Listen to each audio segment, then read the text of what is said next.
ایک ایسے نبی جنہیں ایک دیو ہیکل ویل نے نکل لیا۔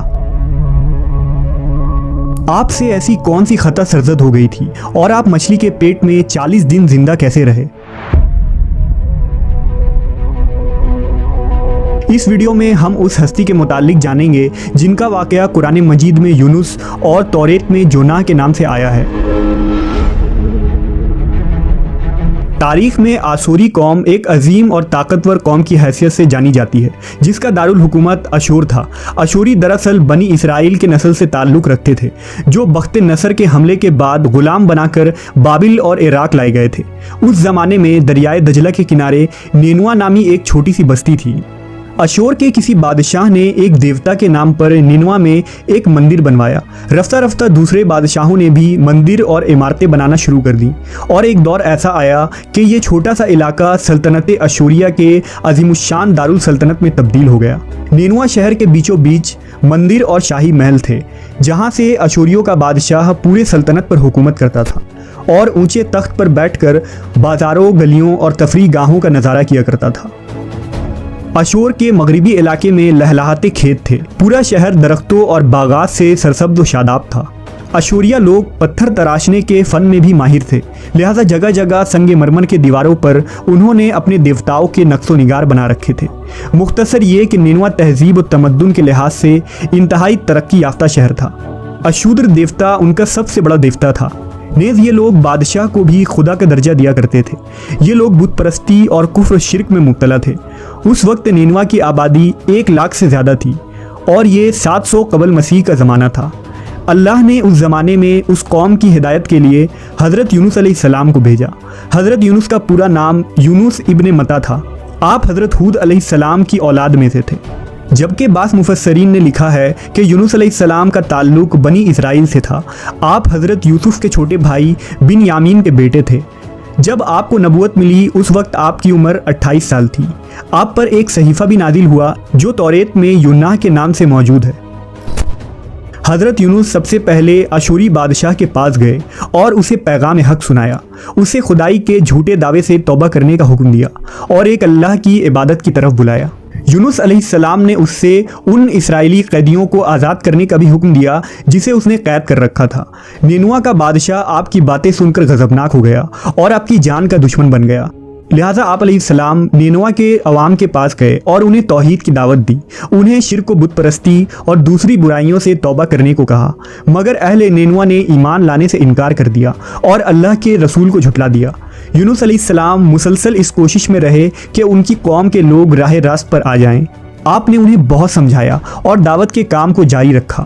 دیکھتے دیکھتے 40 سال کا عرصہ گزر گیا، لیکن یہ قوم حضرت یونس کا انکار کرتی رہی اور شرک پر ڈٹے رہے۔ نیز حضرت یونس کو دھمکیاں بھی دی گئیں کہ اگر آپ نے اشودر دیوتا کے خلاف کچھ کہا تو وہ آپ کو قتل کر دیں گے۔ آخر کار حضرت یونس اپنے قوم سے مایوس ہو گئے۔ جب ان کی سرکشی اور نافرمانی انتہا کو پہنچ گئی تو اللہ نے حضرت یونس کو حکم دیا کہ لوگوں کو آگاہ کر دو کہ 3 دن کے اندر ان پر عذاب آنے والا ہے۔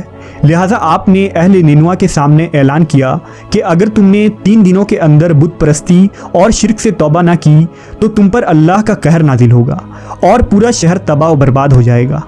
لوگوں نے آپ کا مذاق اڑایا اور جواب میں کہا، ہم تمہارے رب کی طرف سے عذاب کے منتظر رہیں گے۔ آپ کی قوم نے آپس میں مشورہ کیا تو اس بات پر سب کا اتفاق ہوا کہ یونس کو کبھی جھوٹ بولتے نہیں دیکھا گیا، لہٰذا ان کی بات نظر انداز نہیں کرنی چاہیے۔ مشورے میں یہ بھی طے ہوا کہ دیکھا جائے کہ اگر یونس علیہ السلام رات بستی کے اندر اپنے گھر میں مقیم رہتے ہیں تو سمجھ لو کہ کچھ نہیں ہوگا، اور اگر وہ یہاں سے کہیں اور چلے جاتے ہیں تو یقین کر لو کہ صبح عذاب ضرور آئے گا۔ حضرت یونس علیہ السلام رات کو اس بستی سے نکل گئے۔ صبح ہوئی تو عذاب الہی کا ایک سیاہ دھواں بادل کی شکل میں بستی والوں کے سروں پر منڈلانے لگا۔ جب وہ ان کے قریب ہونے لگا تو ان لوگوں کو یقین ہو گیا کہ اب وہ سب ہلاک ہونے والے ہیں۔ دراصل حضرت یونس علیہ السلام اپنی قوم سے ناراض ہو کر چلے گئے تھے، مگر انہیں وہاں سے نکلنے کا حکم نہیں دیا گیا تھا۔ وہ عذاب کی اطلاع دینے کے بعد اللہ کی اجازت کے بغیر اپنا علاقہ چھوڑ گئے تھے۔ آثار عذاب دیکھ کر جب اشوریوں نے توبہ و استغفار کی تو اللہ نے انہیں معاف کر دیا۔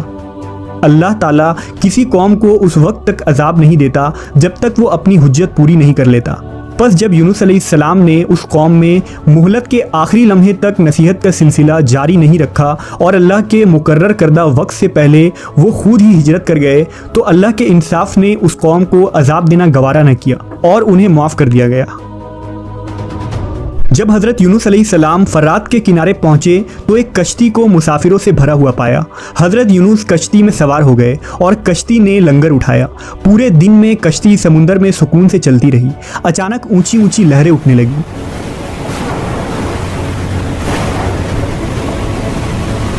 لوگوں نے اپنا ساز و سامان سمندر میں پھینک دیا کہ کشتی کا بوجھ کم ہو جائے، لیکن کشتی کا بوجھ پھر بھی کم نہ ہوا۔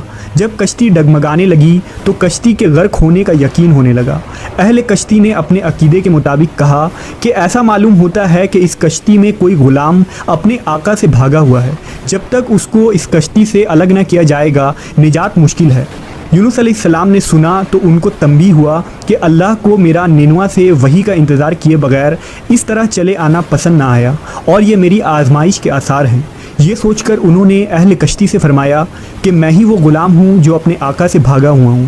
لہذا 3 مرتبہ قرعہ اندازی کی گئی اور تینوں مرتبہ حضرت یونس کا نام نکلا۔ تب مجبور ہو کر انہوں نے حضرت یونس کو دریا میں ڈال دیا۔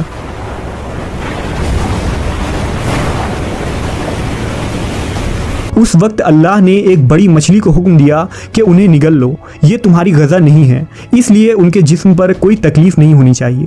مچھلی نے حضرت یونس کو اپنے پیٹ میں نگل لیا۔ یونس علیہ السلام نے جب مچھلی کے پیٹ میں خود کو زندہ پایا تو بارگاہ الہی میں اپنی ندامت کا اظہار کیا کہ میں وحی الہی کا انتظار کیے بغیر اور اللہ سے اجازت لیے بغیر امت سے ناراض ہو کر نینوا سے نکل آیا۔ حضرت یونس نے مچھلی کے پیٹ میں اللہ کو پکارا۔ ان پر 3 اندھیرے اکٹھے ہو گئے تھے، رات کا اندھیرا، مچھلی کے پیٹ کا اندھیرا اور سمندر کا اندھیرا۔ آپ نے ان اندھیروں میں یہ کلمات کہے: اللہ تیرے سوا کوئی معبود نہیں، تو یکتا ہے، میں تیری پاکی بیان کرتا ہوں، بے شک میں اپنے نفس پر خود ہی ظلم کرنے والا ہوں۔ روایتوں کے مطابق اگر حضرت یونس یہ تسبیح نہ کہتے تو قیامت تک مچھلی کے پیٹ میں رہتے۔ رسول اللہ صلی اللہ علیہ وسلم نے فرمایا کہ جب یونس نے یہ دعا کی تو یہ کلمات عرش کے گرد گھومنے لگی۔ فرشتے کہنے لگے کہ یہ بہت دور دراز جگہ سے آواز آ رہی ہے، لیکن کان اس سے پہلے اس سے آشنا ضرور ہیں اور آواز بہت ہی کمزور ہے۔ اللہ نے حضرت یونس کی درد بھری آواز کو سنا تو فرمایا: کیا تم اس آواز کو نہیں پہچانتے؟ انہوں نے کہا نہیں۔ فرمایا: یہ میرے بندے یونس کی آواز ہے۔ فرشتے نے کہا: یہ وہی یونس ہے جس کی پاک عمل قبول شدہ ہر روز تیری طرف چڑھتے تھے۔ اے اللہ، مصیبت کے وقت اس پر رحم کر۔ تو اس وقت اللہ نے مچھلی کو حکم دیا کہ وہ آپ کو بغیر کسی تکلیف کے سمندر کے کنارے اگل دے۔ روایتوں کے مطابق یونس علیہ السلام 40 دن اس مچھلی کے پیٹ میں رہے اور اس کے بعد اللہ کے حکم سے اس مچھلی نے آپ کو سمندر کے کنارے اگل دیا۔ مچھلی کے پیٹ میں رہنے کی وجہ سے آپ کا جسم ایسا ہو گیا تھا جیسے کہ پرندہ کا پیدا شدہ بچہ جس کا جسم نرم ہوتا ہے اور جسم پر بال تک نہیں تھے۔ غرض حضرت یونس بہت ہی کمزور اور ناتواں حالت میں خشکی پر ڈال دیے گئے تھے۔ اس کے بعد اللہ نے سمندر کے کنارے پر ایک بیلدار درخت اگایا۔ روایتوں کے مطابق وہ کدو کا پودا تھا جس کے ذریعہ حضرت یونس علیہ السلام پر سایہ ہو گیا۔ اس کے علاوہ اللہ نے ایک جنگلی بکری بھیج دی جو زمین کی گھاس اور جڑی بوٹیاں کھاتی تھی اور صبح و شام آپ کو دودھ پلاتی تھی، یہاں تک کہ آپ تندرست ہو گئے۔ حضرت یونس درخت کے اس سائے میں جھوپڑی بنا کر رہنے لگے۔ یونس علیہ السلام کی قوم انہیں تلاش کرتی ہوئی ایک دن اس ساحل کے کنارے پہنچ گئی اور انہوں نے آپ کو دیکھ لیا۔ انہوں نے آپ کے ہاتھ پر اسلام کی بیعت کر لی اور ساتھ ہی اللہ سے توبہ و استغفار کرنے لگے۔ یونس علیہ السلام دوبارہ نینوا چلے گئے اور وہاں رہ کر اپنی قوم کی رہنمائی فرمائی۔ حضرت یونس کی زندگی نینوا ہی میں گزری اور وہیں آپ کا انتقال ہوا۔ اس قصے سے ہمیں یہ سبق ملتا ہے کہ کسی بھی حال میں اللہ کی رحمت سے مایوس نہیں ہونا چاہیے اور نہ ہی ہدایت کے معاملے میں اپنی ذات پر بھروسہ کرنا چاہیے۔ ہدایت تو بس اللہ ہی کی طرف سے ہے، ہمارے ذمے بس پیغام حق پہنچانا ہے۔